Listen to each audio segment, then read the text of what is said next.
করার চেষ্টা করেছে বিএনপির উপরে, তাই না?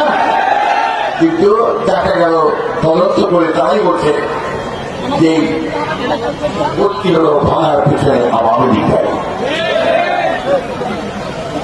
এত অহংকার, এত গর্ব আমি দেখেছি যে এই একটা অচলায়ত সব তৈরি করে দিয়েছিল এই আওয়ামী লীগ আমাদের শেখ হাসিনা। গণতন্ত্রের কথা আমরা বলছি, আমরা গণতন্ত্র চাই, আমরা চাই যে আমাদের ভোটের মাধ্যমে আমাদের সরকার নির্বাচিত হোক, তাই না? আমাদের কি ভোট হয়েছে, ভোট হয়েছে, ভোট নিয়ে চলে যায়, ঠিক না? একটি পরিবারের লোকেরা তার সব একসাথে হয় না, ভাই তাই না? মানুষ নির্বাচন করে না, ভোট কেন্দ্রে কেউ যাও না, ঠিক না? এই অবস্থা